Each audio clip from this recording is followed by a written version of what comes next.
For animation fans, the name Studio Ghibli is sacred ground.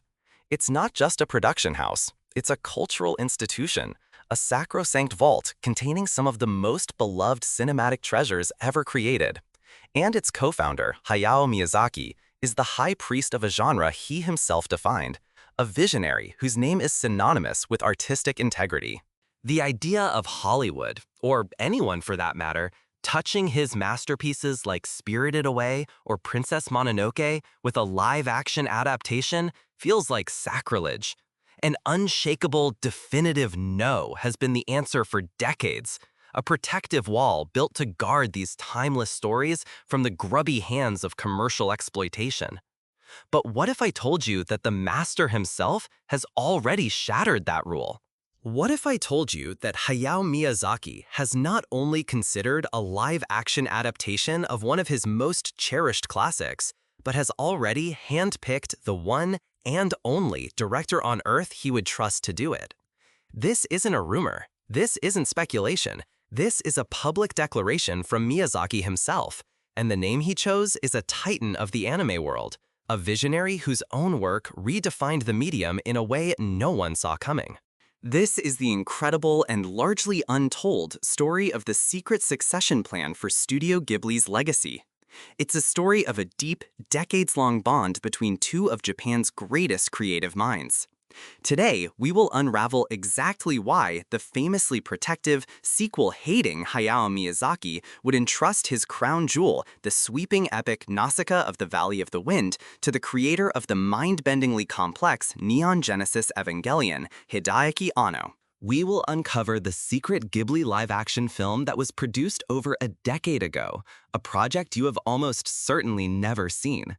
And finally, we will ask the ultimate question: is a full-scale live-action Ghibli epic, helmed by the Chosen One, actually on the horizon? The answer is far more plausible than you could ever imagine. Hayao Miyazaki is famously protective of his work, a creative fortress guarding against the endless barrage of sequels, remakes, and adaptations. He is a purist, an artist who has often expressed a deep-seated disdain for the commodification of his characters and the dilution of his stories. He pours his soul into each frame, and once a film is complete, it is, in his eyes, a finished statement, a complete thought that needs no further elaboration. The idea of returning to that world, let alone letting someone else do it, is almost antithetical to his entire creative philosophy. He is also known for being a curmudgeon, particularly when it comes to the modern anime industry, a world he often feels has lost its way, becoming too insular and detached from real-world observation. So, when a man with this reputation, this history, and this level of artistic integrity makes an exception, the world takes notice.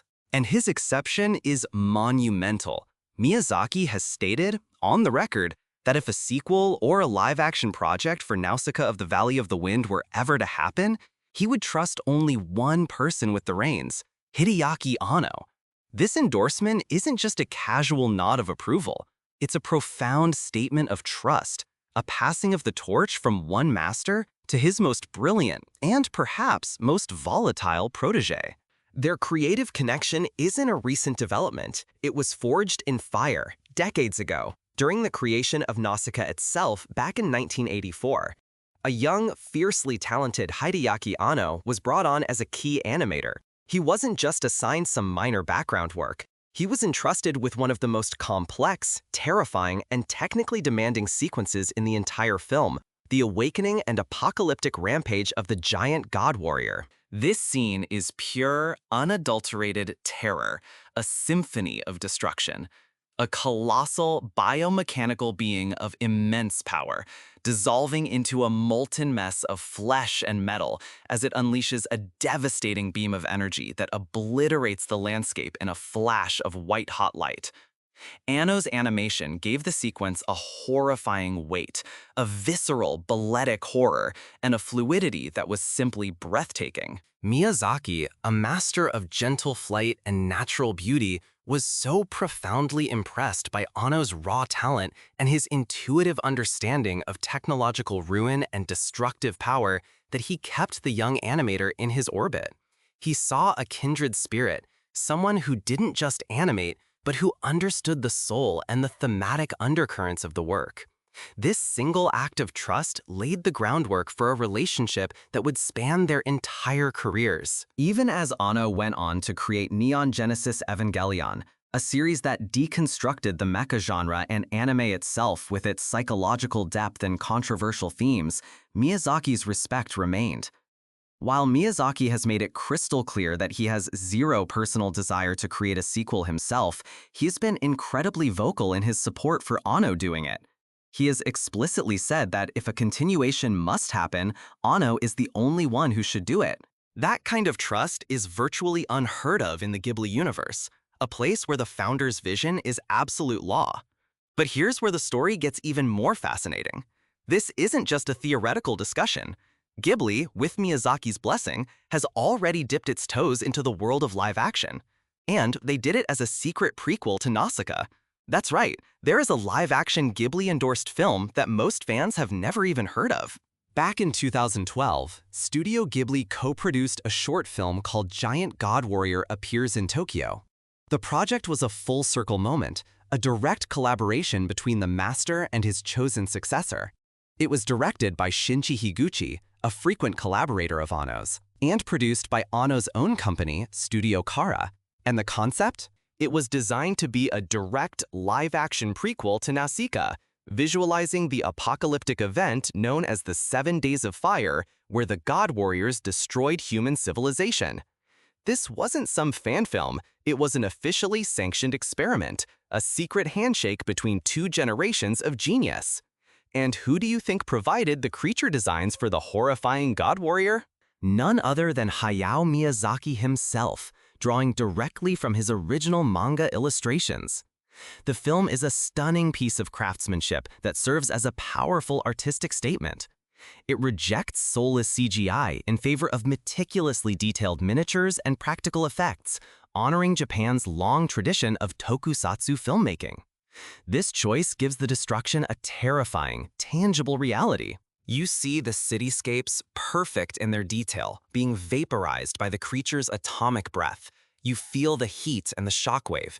The result is an eerie, visually striking, and deeply unsettling short that proves, without a shadow of a doubt, that the Nausicaä universe can not only survive the transition to live action, but can thrive in it, provided it's handled by the right people.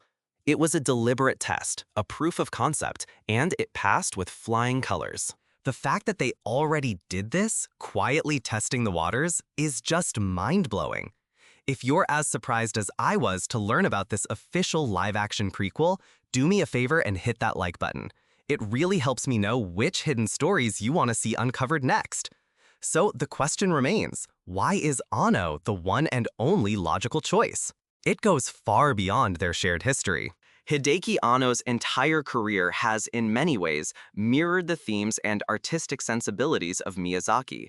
While Evangelion is famous for its psychological trauma and deconstruction, at its core it wrestles with enormous ideas about humanity's relationship with technology, our capacity for self-destruction, and the desperate search for connection in a broken world. These are themes Miyazaki has explored his entire career, from the environmental warnings of Nausicaä and Princess Mononoke to the emotional complexities of Spirited Away. Anno brings a layered, mature, and deeply humanistic sensibility to even his most fantastical work, ensuring that a Ghibli story in his hands would never be stripped of its essential soul. But his qualifications go far beyond his animation credentials.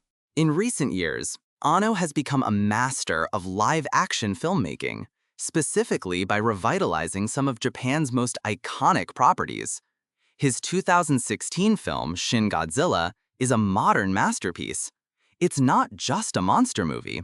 It's a scathing political satire, a meticulously researched procedural about the catastrophic failures of a bloated, indecisive bureaucracy in the face of an unprecedented disaster. A direct commentary on governmental response to real-world crises. It is terrifying, awe-inspiring, and darkly hilarious. He followed this up with Shin Ultraman and Shin Kamen Rider, each time demonstrating a profound ability to modernize classic heroes while maintaining a deep respect for their source material. He understands how to translate fantastical concepts into a grounded, believable reality. This is the key. If Studio Ghibli were ever to truly hand over the reins for a feature-length live-action film, they would never, ever give it to a generic Hollywood studio or a flashy blockbuster director looking to make a quick buck. That would be the ultimate betrayal of their ethos. It would go to someone who understands the Ghibli DNA on a molecular level, someone who shares their creative philosophy, someone who values artistry over commerce. And that person, as Miyazaki himself has decided, is Hideaki Anno. So, we arrive at the final, tantalizing question: could a live-action Nausicaä actually happen? For now, it remains theoretical, but look at the evidence. All the building blocks are already in place, waiting for someone to assemble them. Firstly, there is a wealth of story that has never been adapted. The 1984 Nausicaä film, as beloved as it is, only covers roughly the first quarter of Miyazaki's sprawling 7-volume manga of the same name. The manga continues into a far darker, more complex, and morally ambiguous territory. It becomes a dense political epic, exploring the centuries-long war between the Toromechian Empire and the Doric principalities. It delves into the shocking secrets of the world, including the true origins of the toxic jungle and the god warriors, and a final revelation about humanity's fate held within the crypt of Shua that recontextualizes the entire story. A live-action project wouldn't be a simple remake. It would be an opportunity to adapt the full epic saga that anime-only fans have never experienced. A story with the scale and depth of Dune or The Lord of the Rings. Secondly, as the Giant God Warrior short proved, the tone and visuals can be translated beautifully into live action. The aesthetic is already defined. Thirdly, Hideaki Anno has repeatedly expressed his deep love for Nausicaä and his desire to create a sequel. He has the passion, he has the live-action experience, and most importantly, he has the blessing of the creator. He has already proven that he can navigate the treacherous waters of immense fan expectation and artistic innovation. If he were to move forward, he wouldn't be starting from scratch. He would be building on decades of groundwork, both his own and Miyazaki's. The biggest hurdle, perhaps, is audience perception. We have been burned so many times by soulless live-action adaptations of beloved anime. There is a deep-seated and, frankly, well-earned skepticism in the community. But if any project could ever hope to break that curse, if any film could bridge that gap and deliver something truly special, it would be a Nausicaä adaptation, helmed by Hideaki Anno and personally endorsed by Hayao Miyazaki. It's the ultimate dream team, a project born not from a studio mandate, but from decades of mutual respect between two of the most important artists of our time. The potential here is just enormous. A chance to see one of the greatest fantasy epics ever written brought to life in a new medium by the perfect creative team. To make sure you don't miss any updates on this or other deep dives into the world of anime and film, make sure you're subscribed with notifications turned on. The door to live-action Ghibli has been closed for a very long time, but Hayao Miyazaki himself left one key in the lock, just for one person. The only question now is whether Hideaki Anno will finally choose to turn it.